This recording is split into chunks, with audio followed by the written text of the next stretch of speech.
Welcome, curious minds, to the deep dive. Today, we're plunging into something maybe a bit unexpected about language learning.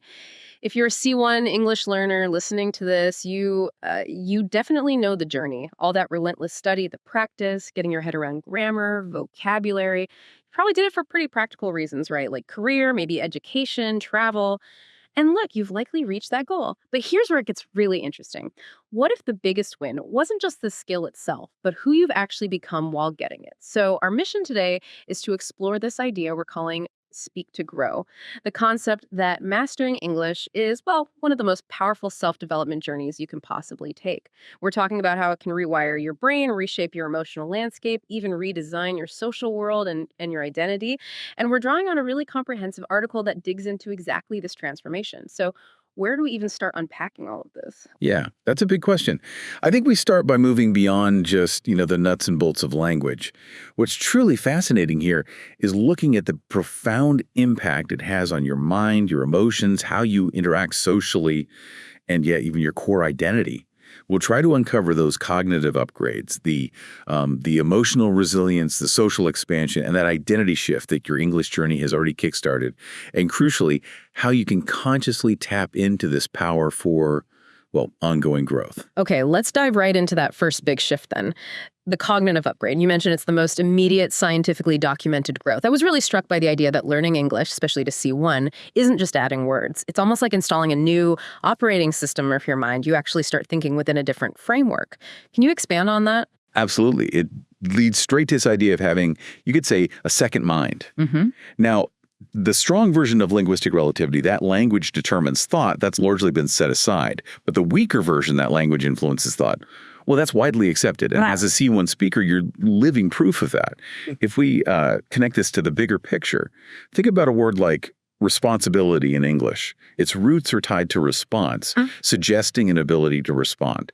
Now, that can be subtly different from words in other languages, maybe tied more to duty or burden. Neither is better, of course, it's different. But operating in English gives you access to these unique connotations. It's like having a parallel processor for reality. A parallel processor. I like that. So just using the word responsibility subtly shifts how you perceive it, response versus duty. Wow. And it sounds like it's not just about new concepts. It's also a serious workout for the brain, like you called it, an executive function gym. Precisely. The constant mental juggling act of managing two languages is a really powerful workout for your executive functions. We're talking about critical skills like working memory, flexible thinking, self-control. And this isn't just theory. There's solid research, like from York University in Canada, showing bilinguals often outperform monolinguals on tasks needing these exact skills. That's actually quite surprising, but makes sense. So let's break that down a bit more. What specific cognitive benefits are we talking about from this brain gym? Well, first, there's a definite boost in cognitive flexibility. Just think about it. Every time you choose which language to use, or even just which English word fits best, like is it sad or melancholy or disappointed or maybe blue, your brain is doing some high-level cognitive switching. And that practice enhances your ability to think outside the box, adapt, approach problems from different angles, not just in language, but everywhere. And second, you develop enhanced metacognition. I mean, to get to C1, you've spent years thinking about language itself, right? Analyzing grammar, questioning word choices, noticing how people communicate. That's thinking about thinking.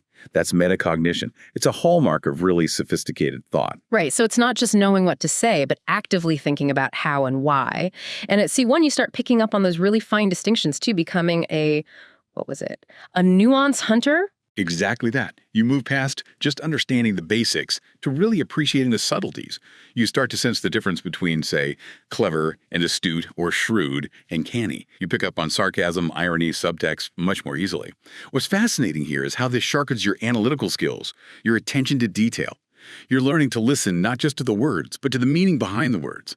Honestly, it's a kind of superpower that goes way beyond language itself. A superpower. I like that. Okay. So for you listening right now, how can you consciously lean into this cognitive growth? Here's a practical tip. Try concept mapping. Pick an abstract idea, maybe freedom or success, respect. Get a big piece of paper, write the English word in the middle. Then just branch out associated words, idioms, cultural examples in English. Then Do the exact same thing on another sheet, but for the equivalent word in your native language. Compare the two maps. See the overlaps, the divergences. It makes that invisible influence of language really visible, and you appreciate both systems more.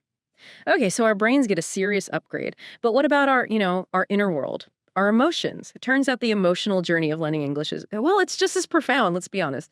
The road to C1 is paved with mistakes, right? Moments of embarrassment, frustration. It might not feel great at the time, but that whole emotional gauntlet, it's actually a crucible for building character, forging resilience, humility, empathy. Oh, it's definitely an emotional jump. Think back to when you were just starting out with English. Remember that. The profound humility of being a beginner. You're an intelligent adult, but suddenly you're communicating like a toddler, struggling to express basic things. In a world that expects competence, language learning really forces you, to embrace feeling incompetent, vulnerable. And if we connect this to the bigger picture, surviving that process builds this deep resilience. You learn mistakes aren't the end of the world. You learn to laugh at yourself, hopefully. You develop that growth mindset, this core belief that your abilities can be developed, that patience, that grit you earn. Those become fundamental parts of your character, useful for any challenge. That feeling of being a toddler in an adult body.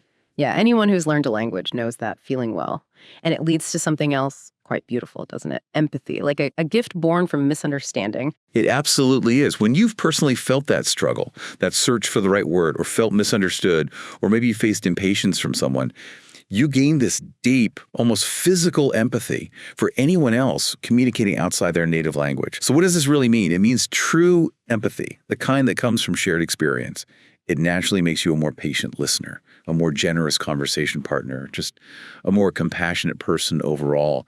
You're far less likely to judge someone's accent or grammar mistakes because you genuinely know the courage it takes just to open your mouth and try. It's a beautiful side effect. Yeah, it really is. And I've also heard people say that sometimes an emotion or concept that feels really complex or tangled in their first language, it suddenly feels clearer, maybe simpler, when they find the right English phrase for it, articulating your inner world anew. Exactly. Maybe there's a complex family obligation that feels heavy in your native culture, and then you learn the English idiom, having a lot on your plate. It doesn't erase the complexity, not at all, but it gives you a new label, maybe a slightly more manageable one. Learning to describe your inner world with this new toolkit, it can offer some emotional distance, some clarity. It can actually be quite therapeutic. Okay, this is where it gets really interesting. We actually have a story that illustrates this emotional growth perfectly. Klauss, an engineering manager from Stuttgart, known for being brilliant, super efficient, and having that very direct German communication style. In German, it was seen as competent, precise, but then his company merged with an American one. Suddenly, he's managing an international team, mostly in English, and initially, it was rough. His direct translations of feedback, they just came across as blunt, maybe even harsh in English.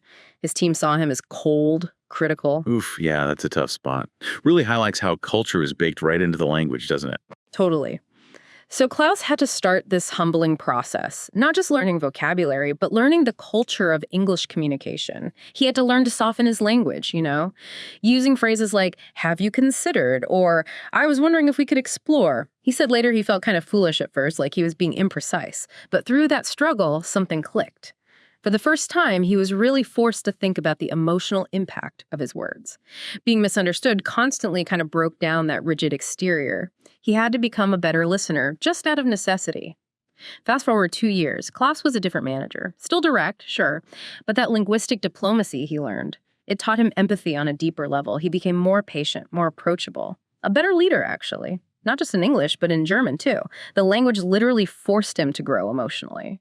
That's an incredible story about Klauss. It just perfectly shows how language can be this catalyst for real, fundamental personal change. It's amazing.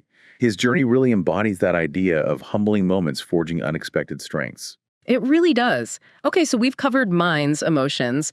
What about our connections, our social world? Getting to C1 English isn't just like getting a library card for more information. It's like getting a passport to a whole new social universe. It lets you build connections, find communities you never could before. It fundamentally expands how you see the human experience. That's such a critical point. With basic English, you can be a tourist, order food, ask directions, that sort of thing. But with C1, you shift from just being an observer to being an active participant. You could be in a pub in Dublin and not just follow the chat about Gaelic football, but actually chime in or read a political blog from South Africa and really get the historical context behind it. Watch a Canadian comedy special and understand the cultural nods. What's fascinating here is how moving from the sidelines into the conversation transforms things. It starts to dissolve that us versus them way of thinking. You stop seeing other cultures as these, monolithic blocks and start seeing them as vibrant societies full of individuals just like yours. That shift from them to us, seeing the shared humanity, that's huge. And it leads to building what you might call your global tribe, right? Like in the past, your tribe was probably your neighbors, your city. But now, with English as the bridge, your tribe can be people who share your passions wherever they are. Absolutely. Think about it. Maybe you're really into, 70s progressive rock. Now you can actually debate Genesis versus Yes with people in Sweden, Argentina, Japan, all in English.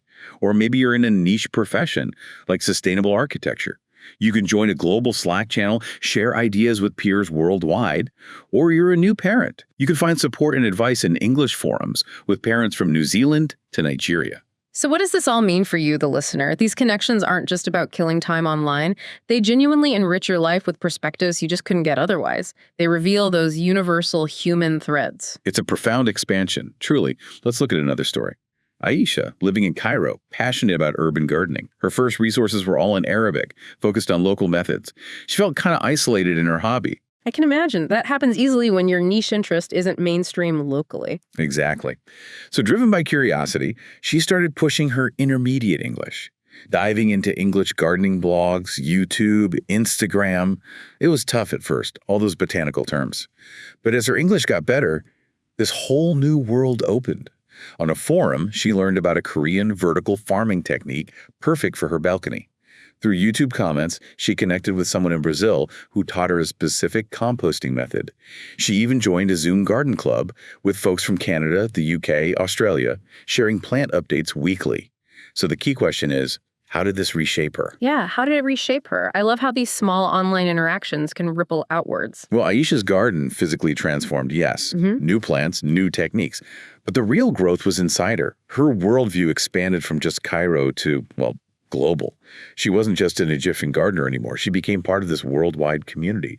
Her English let her cultivate not just plants, but these rich, diverse friendships that completely reshaped her sense of belonging.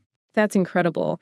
And Aisha's story leads us perfectly into maybe the deepest area of growth, identity. Yeah. Learning English doesn't just teach you the language, it teaches you how to be in English. And sometimes that feels like a different person. That's right. It's this idea of the emergence of the English me. So many advanced bilinguals report this. Maybe in your native language, you're quite reserved, formal. But in English, you find yourself being funnier, more direct. Or perhaps you feel more assertive in English, or more poetic. What's fascinating here is that this isn't about being fake, not at all. It's that the language itself offers different tools for self-expression. The rhythm, the idioms, the cultural nuances of English might just activate parts of your personality that don't come out as easily in your native tongue. Yeah. Embracing this English self can actually be incredibly freeing. It's a chance to experiment, to integrate new ways of being. That idea of an English me is liberating, like you said. But I wonder, could it also feel a bit weird or like you're losing touch with your original self? How do people navigate that? That's a really common and valid feeling. But it's less about losing yourself and more about adding layers. Think of it like trying on different clothes that let you express different facets of who you are. It's an opportunity to explore aspects of your identity that maybe didn't have as much space to emerge before, perhaps due to cultural norms or even just the structure of your first language. It's definitely an expansion, not a replacement. An expansion, not a replacement. That makes a lot of sense. And it goes even deeper too, right? It helps you deconstruct your own cultural programming. Yes, absolutely. Yeah. You rarely stop to question your own culture until you have to explain it to someone else. Why do we greet people this way? What are the unspoken rules at a dinner party? Why is that topic off limits? To explain these things in English to someone from a totally different background, you first have to analyze them yourself. You have to make the implicit explicit.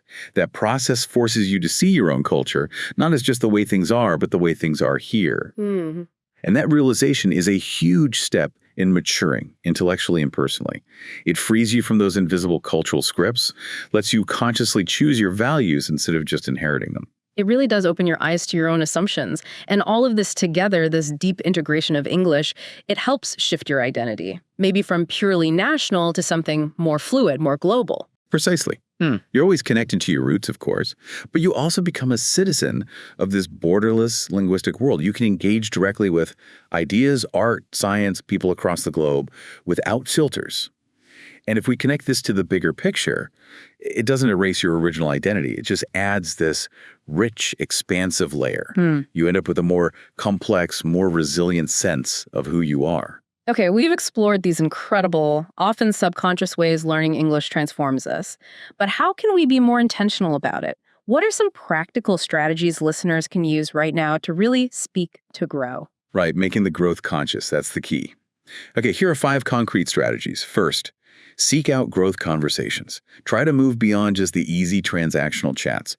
Actively look for discussions that push you a bit. Maybe join a virtual English book club reading philosophy. Or find a Discord or Clubhouse room debating complex social issues. Grappling with tough topics forces you to really clarify what you believe and articulate it precisely. That's powerful practice. Okay, so intentionally stepping outside the conversational comfort zone. Got it. What's number 2? Second, start a reflective journal in English. Honestly, this is such a powerful tool. Get a dedicated notebook. Don't just recap your day. Use prompts. Ask yourself things like, how did my English self show up today? What can I learn from that? Or describe a value from my home culture that's hard to express in English. Why is that? Or when did I feel resilient or empathetic today? How did language play a role? Even what's a belief I hold that might just be culturally conditioned? Writing helps you process. That's brilliant merging language practice with deep self-reflection. Okay, number 3. Third, embrace and explore the other you. Instead of feeling weird about that English personality, get curious. If you notice you're more daring in English, ask yourself why. What does that persona let you do or say? How could you maybe integrate some of that courage into other parts of your life? Use English as a safe space, a playground for experimenting with who you can be. A linguistic playground for self-discovery. I love that. And number 4. Fourth, become a cultural ambassador. Make it a habit to explain bits of your own culture to English-speaking friends or online. Try explaining why a certain national poet is beloved, or the rules of a traditional game, or the meaning behind a holiday. The act of translating and explaining. It sharpens your language skills, sure, but also deepens your appreciation for your own heritage. So teaching others helps us understand ourselves better. Makes sense. And the last tip. And finally, number 5, consume growth content in its native form. Your C1 level is a direct path to leading thinkers worldwide in psychology, science, personal development, whatever interests you. Read those books on mindfulness, listen to neuroscience podcasts, watch sociology documentaries in English. Engaging directly without a translation filter lets you connect with the original nuance and intent. It's a richer experience. You know, when you started learning English, maybe you thought you were looking for a key to unlock a specific door, a job, a degree, a place you wanted to go. But now standing here at C1, maybe you're realizing it wasn't a key you were given. It was more like a chisel. And with every word learned, every mistake made, every connection forged, you've been chipping away, sculpting yourself into someone new. The effort has genuinely enhanced your mind, fortified your heart, expanded your world, and enriched your very sense of self. That's a beautiful metaphor, because this journey, it really isn't just about learning a new way to speak, is it? It's about discovering a fundamentally new way to be. You haven't just acquired a language, you've crafted this entirely new lens for seeing yourself and the world. You've built a bridge, yes, between yourself and others, but also between who you were and this more resilient, more empathetic, more self-aware version of yourself, which I think raises an important question for you to ponder as you continue. What will you speak for? Continue to speak not just to be understood, but to understand. Speak to connect. Speak to challenge. Speak to discover. Speak to grow.